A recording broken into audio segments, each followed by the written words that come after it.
बच्चों, आज की क्लास में आपका स्वागत है। झेन की देन इस पाठ का सारांश लेकर हम आए हैं।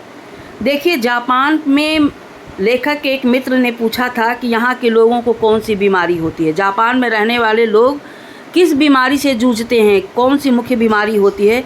तो उन्होंने बताया कि मानसिक बीमारी होती है। जवाब दिया 80% लोग मनोरुग्ण हैं, यानी मानसिक रोग से गुजर रहे होते हैं। तो इसकी वजह क्या होती है? उनके जीवन में काम करने की जो शैली है, जो स्टाइल है, जो तरीका है, वो बहुत तेज़ रफ्तार से होता है। कहते हैं कि यहाँ पे सामान्य तौर पे कोई चलता नहीं बल्कि दौड़ता है, कोई बोलता नहीं बकता है। यानी ये काम करने की उनकी रफ्तार है, ये उनकी विशेषता है। इसीलिए कभी कभी ऐसा भी होता है कि वो अकेले में भी बड़बड़ाते हैं। तनाव इतना ज़्यादा है, और ये सब कारण क्यों है? अमेरिका से उनकी बहुत प्रतिस्पर्धा होती है, प्रतियोगिता होती। जो काम 1 महीने का होता है वो 1 दिन में करके पूरा करने का काम वो करते हैं। और दिमाग की इसी तेज़ रफ्तार से ये लगता है कि स्पीड का इंजन लगा करके उसमें 1000 गुना अधिक रफ्तार से ये काम करते हैं। फिर एक क्षण ऐसा भी आता है जब दिमाग का तनाव बहुत बढ़ जाता है और इंजन जैसे लगता है कि अब फेल्योर हो जाएगा। इसी कारण वहाँ पे लोगों में अंदर मानसिक रोग बहुत बढ़ा हुआ है। यहाँ पे लेखक ने बताया कि शाम के समय वहाँ पे टी सेरेमनी में जाते हैं लोग।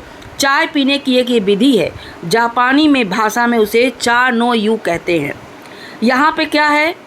6 मंजिली इमारत है जिसकी छत पर दफ्ती की दीवारों वाली ताताई यानी चटाई वाली ज़मीन वाली सुंदर पर्णकुटी यानी पत्तों से बनी कुटी है। बाहर बेढब सा, कोई बहुत सुंदर नहीं, मिट्टी का बर्तन, उसमें पानी भरा हुआ। वहाँ पे हाथ पैर धो करके तौलिए से हाथ पोंछ के अंदर गए तो वहाँ जो चाय बनाने वाला था उसको क्या कहते हैं? चाजीन बैठा हुआ था पहले से।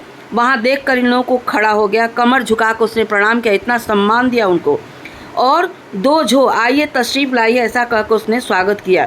बैठने की जगह दिखाई, अंगीठी सुलगाया, चायदानी रखी, बगल के कमरे में जाकर कुछ बर्तन ले आया, तौलिए से बर्तन को साफ किया। सभी क्रियाएं इतने गरिमापूर्ण ढंग से की कि उस हर भंगिमा से लगता था कि मानो वातावरण कितना शांत है कि पानी के उबलने की आवाज़ भी चायदानी में सुनाई दे रही थी।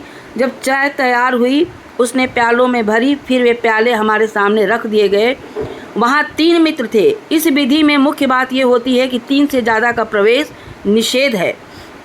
प्याले में 2 घूंट से अधिक चाय नहीं होती।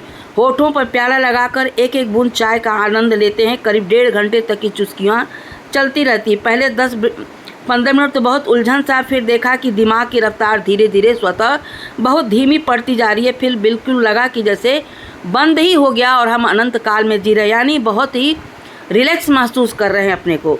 तो अक्सर हम या तो अपने गुजरे हुए दिनों को या खट्टी मीठी यादों को, भविष्य रंगीन सपने देखते हैं, या तो भूतकाल में रहते हैं या भविष्य काल में। लेकिन हमें वर्तमान में जीना चाहिए। ये दोनों काल तो मिथ्या काल हैं, कभी वापस आने वाले नहीं। एक चला गया, दूसरा आया ही नहीं। तो हम बेकार में अपना समय बर्बाद करते हैं। चाय पीते पीते उस दिन से उस लेखक को ये लगा कि जो भूत और भविष्य दोनों काल थे वो वर्तमान क्षण सामने आया, जैसे लगा बहुत बड़ा है। तो झेन की परंपरा की इन्होंने बहुत बड़ी उपलब्धि मानी है लेखक ने। बच्चों, इस पाठ में इसका सारांश यही है, बहुत अच्छा समझाया है लेखक ने, आपको समझ में अवश्य आया होगा। आज बस इतना ही। अब अगली क्लास में फिर आपसे हम